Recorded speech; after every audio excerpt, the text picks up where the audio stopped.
ইসরায়েলের প্রতিরক্ষা ভেঙে ইরানের হামলা, যেমন হাইফায় ব্যাপক ক্ষয়ক্ষতি, মার্কিন যুদ্ধ বিমান ভূপাতিত করার দাবি, তেহরান সহ বিভিন্ন শহরে পাল্টা আঘাত।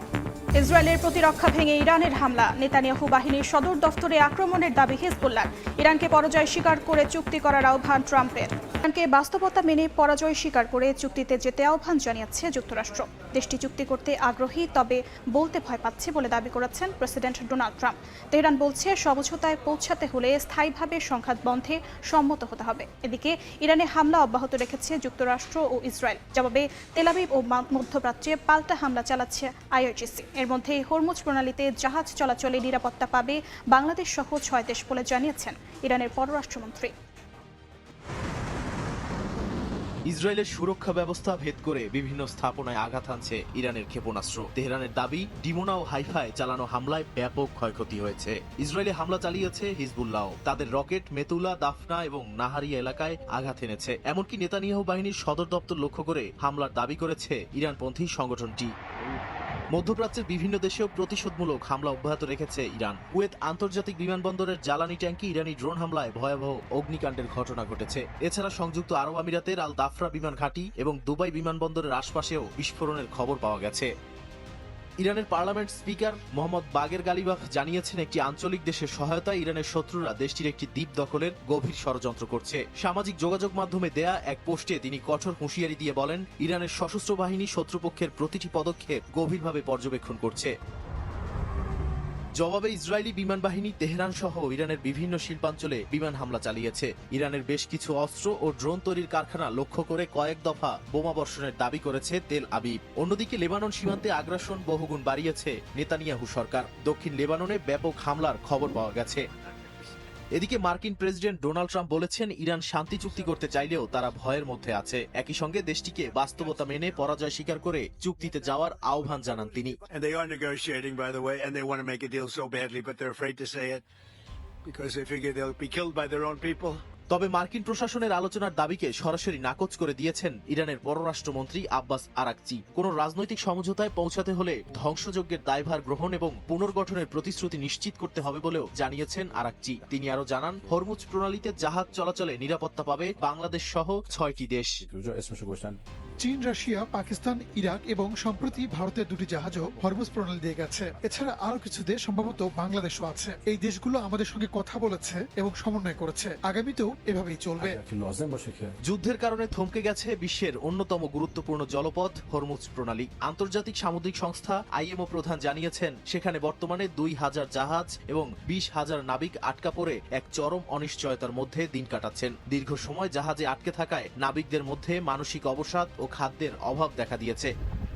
দাবির মধ্যেই মধ্যপ্রাচ্যে নতুন করে আরও সেনা পাঠানোর সিদ্ধান্ত নিয়েছে যুক্তরাষ্ট্র। মার্কিন সেনাবাহিনীর বিশেষিত ফোর্স 82তম এয়ারবোর্ন ডিভিশনের কয়েক হাজার সেনা মোতায়েনের প্রস্তুতি নিচ্ছে পেন্টাগন। এই তথ্য নিশ্চিত করেছে বার্তা সংস্থা রয়টার্স।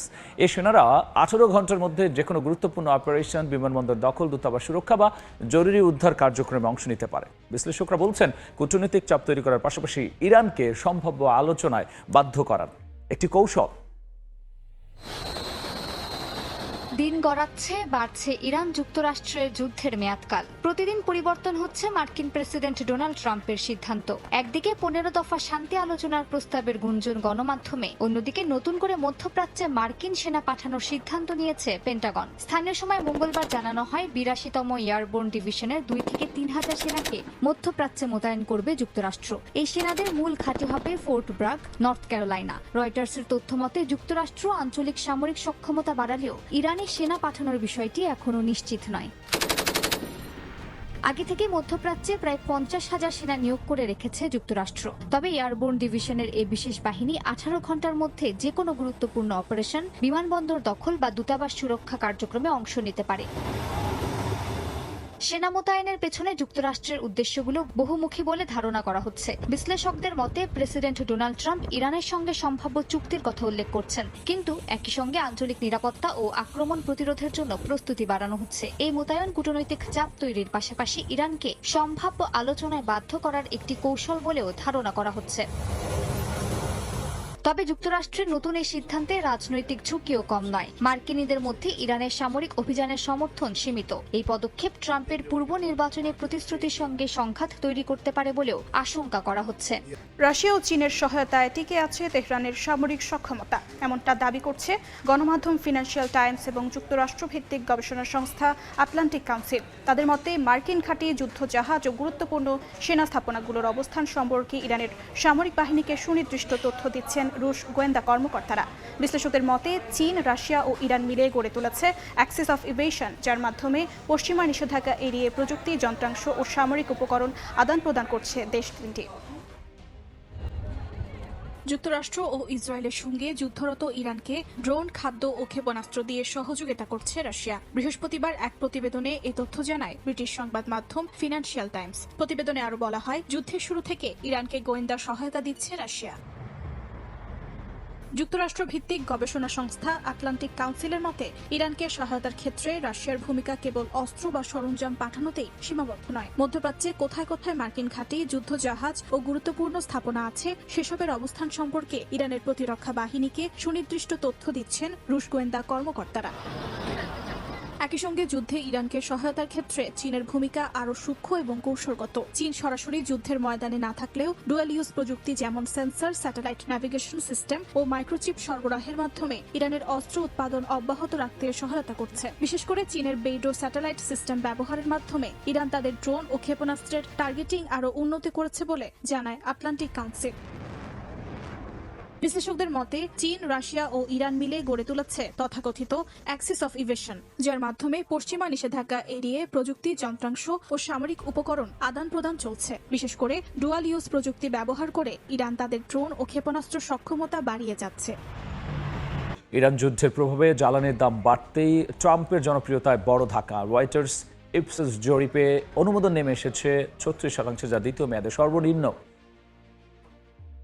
রয়টার্স ইপসোসের সর্বশেষ জরিপে দেখা গেছে মার্কিন প্রেসিডেন্ট ডোনাল্ড ট্রাম্পের অনুমোদন হার নেমে এসেছে 36%, যা তার দ্বিতীয় মেয়াদের সর্বনিম্ন। মাত্র এক সপ্তাহ আগেও এই হার ছিল 40%। বিশ্লেষকরা বলছেন ইরান যুদ্ধের প্রেক্ষাপটে জনসমর্থনে এই পতন রাজনৈতিক চাপের স্পষ্ট ইঙ্গিত। গত 28 ফেব্রুয়ারি যুক্তরাষ্ট্র ইসরায়েলের যৌথ হামলার পর থেকেই যুক্তরাষ্ট্রে জ্বালানির দাম দ্রুত বাড়ছে। জরিপে অংশগ্রহণকারীদের মাত্র 25% জীবনযাত্রার ব্যয় নিয়ন্ত্রণে ট্রাম্পের ভূমিকার প্রতি সন্তুষ্টি প্রকাশ করেছেন। একইভাবে অর্থনীতি পরিচালনায় তার অনুমোদন নেমে এসেছে 29%, যা তার 2 মেয়াদের মধ্যেই সর্বনিম্ন। ইরান ইস্যুতে সামরিক পদক্ষেপ নিয়েও জনমত নেতিবাচক। মাত্র 35% মার্কিন নাগরিক ইরানে হামলাকে সমর্থন করেছেন, বিপরীতে 61% এর বিরোধিতা করেছেন। পাশাপাশি নতুন এক জরিপে 59% মার্কিন মনে করছেন ইরানে যুক্তরাষ্ট্রের সামরিক পদক্ষেপ অতিরিক্ত। জরিপ অনুযায়ী 46% নাগরিক মনে করেন ইরান যুদ্ধ দীর্ঘমেয়াদে যুক্তরাষ্ট্রকে আরো অনিরাপদ করবে। একই সঙ্গে প্রায় 2/3 মানুষ ইরানকে পারমাণবিক অস্ত্র অর্জন থেকে ঠেকানোকে গুরুত্বপূর্ণ লক্ষ্য হিসেবে দেখলেও যুদ্ধের কৌশল নিয়ে বিভক্তি স্পষ্ট। এর মধ্যেই মধ্যপ্রাচ্যে অতিরিক্ত সেনা পাঠানোর প্রস্তুতি এবং তেলের দামের ঊর্ধ্বগতি সব মিলিয়ে ট্রাম্প প্রশাসনের সামনে অর্থনীতি ও নিরাপত্তা দুই দিকেই বড় চ্যালেঞ্জ তৈরি করছে। ইরান যুদ্ধে যুক্তরাষ্ট্রের সামনে নতুন হুমকি কম উচ্চতার ও সস্তা আত্মঘাতী ড্রোন। সামরিক বিশেষজ্ঞরা বলছেন শাহেদ 136-এর মতো ড্রোনগুলো যুদ্ধের ধরনই বদলে দিচ্ছে। কম খরচে ব্যাপক আক্রমণের সক্ষমতা সম্পন্ন যুক্তরাষ্ট্রের মতো শক্তিধর দেশকেও নতুন করে ভাবতে বাধ্য করছে। ইরানের শাহেদ 136-এর মতো ড্রোনগুলো ছোট, সস্তা এবং একবার ব্যবহারযোগ্য হলেও অত্যন্ত কার্যকর। চলমান যুদ্ধে এগুলো ক্রুজ মিসাইলের বিকল্প হিসেবে ব্যবহার করা হচ্ছে। রাডার, দূতাবাস ও তেল গ্যাস অবকাঠামো লক্ষ্য করে হামলায় এই ড্রোন এরই মধ্যে বড় ধরনের ক্ষতি করেছে। বিশেষজ্ঞরা বলছেন এই ড্রোনগুলো বড় লক্ষ্যবস্তু ধ্বংস করতে না পারলেও শত শত ড্রোন একসাথে ছড়া হলে তা প্রতিরক্ষা ব্যবস্থা ভেঙে ফেলতে পারে। যুক্তরাষ্ট্রের মতো শক্তিশালী নৌবহরও একযোগে শতাধিক ড্রোন হামলার মুখে ঝুঁকিতে পড়তে পারে। এটাই নতুন যুদ্ধের বাস্তবতা, যেখানে সংখ্যার শক্তি প্রযুক্তিকে চ্যালেঞ্জ করছে। একটি শাহেদ ড্রোনের দাম প্রায় $35,000, কিন্তু সেটি ভূপাতিত করতে যুক্তরাষ্ট্রকে খরচ করতে হচ্ছে $10 থেকে $40 লাখ পর্যন্ত। ফলে কম খরচে প্রতিরক্ষা ব্যবস্থা তৈরি এখন যুক্তরাষ্ট্রের জন্য বড় চ্যালেঞ্জ হয়ে দাঁড়িয়েছে। বিশেষজ্ঞদের মতে এই ড্রোন প্রযুক্তি প্রথম বিশ্বযুদ্ধে মেশিনগানের মতোই যুদ্ধের চরিত্র বদলে দিচ্ছে। ভবিষ্যতে যুদ্ধ হবে হাই লো মিক্স, অর্থাৎ উন্নত ও ব্যয়বহুল অস্ত্রের পাশাপাশি থাকবে সস্তা, সহজে উৎপাদনযোগ্য ড্রোনের ব্যাপক ব্যবহার। ইউক্রেন ও ইরান সংঘাত এই পরিবর্তনের স্পষ্ট ইঙ্গিতই দিচ্ছে। বিশ্বজুড়ে তীব্র হচ্ছে জ্বালানি সংকট। মধ্যপ্রাচ্যে সংঘাতের জেরে ইউরোপীয় ইউনিয়নের প্রথম দেশ হিসেবে জ্বালানি রেশনিং শুরু করেছে স্লোভেনিয়া। ভারতে তেলের পাম্পগুলোতে যানবাহনের দীর্ঘ সারি, ঘন্টার পর ঘন্টা অপেক্ষা থেকেও তেল পাচ্ছেন না অনেকে। অনিশ্চিত আগামীর আশঙ্কায় দিশেহারা সাধারণ মানুষ থেকে শুরু করে শ্রমজীবী শ্রেণী। ভারতের মহারাষ্ট্র, তেলেঙ্গানা থেকে আসাম সবখানেই পাম্পে এখন যানবাহনের দীর্ঘ সারি। ইরান যুদ্ধের প্রভাবে হরমুজ প্রণালী দিয়ে তেল সরবরাহ ব্যাহত হওয়ায় দেশজুড়ে তৈরি হয়েছে তীব্র সংকট। যেখানে আগে তেল নিতে সময় লাগত মাত্র কয়েক মিনিট, এখন সেখানে ঘন্টার পর ঘন্টা অপেক্ষা করতে হচ্ছে চালকদের। প্রয়োজনীয় জ্বালানির বড় অংশ আমদানি নির্ভর হওয়ায় ভারতের পাম্পগুলোতে এখন শুধুই তেল ফুরিয়ে যাওয়ার আতঙ্ক। ইউরোপীয় ইউনিয়নের প্রথম দেশ হিসেবে জ্বালানি রেশনিং শুরু করেছে স্লোভেনিয়া। মধ্যপ্রাচ্যে চলমান সংঘাতের জেরে সরবরাহ ব্যবস্থা ব্যাহত হওয়ার পাশাপাশি আসন্ন সংকটের আশঙ্কায় সাধারণ মানুষের মধ্যে শুরু হয়েছে প্যানিক বাইং বা আতঙ্কিত হয়ে চাহিদার অতিরিক্ত জ্বালানি কেনা। পাম্পগুলোতে তেল মজুতের হিড়িক সামাল দিতেই ব্যক্তিগত গাড়ির জন্য দিনে মাত্র 50 লিটার তেলের সীমা বেঁধে দিয়েছে সরকার। তবে সংশ্লিষ্টরা বলছেন এতে করে বাজারে চাপ আরও স্পষ্ট হয়ে উঠছে।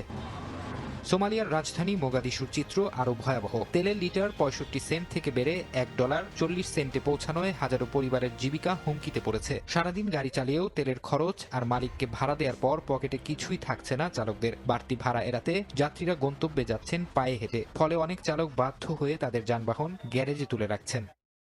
জ্বালানি বাজারের এই অস্থিরতা কেবল এক দেশের সমস্যা নয়, বরং বিশ্বজুড়ে সরবরাহ ব্যবস্থার ভঙ্গুরতাকে প্রকাশ করছে। বিশ্লেষকরা বলছেন বিশ্ববাজারের এই ধাক্কা মোকাবিলায় কৌশলগত মজুদ ব্যবহার করেও পরিস্থিতি পুরোপুরি নিয়ন্ত্রণ করা কঠিন হয়ে পড়ছে। সাধারণ মানুষ এখন শুধু দাম কমার অপেক্ষায় নেই, বরং অনিশ্চিত আগামীতে তেলের প্রাপ্যতা নিয়েই সবচেয়ে বেশি চিন্তিত তারা। দর্শক, সম্পূর্ণ ভিডিওটি দেখলেন, আশা করি বিষয়টি বুঝতে পেরেছেন। এ নিয়ে আপনার গুরুত্বপূর্ণ মন্তব্যটি অবশ্যই কমেন্ট বক্সে জানিয়ে দিবেন। ধন্যবাদ।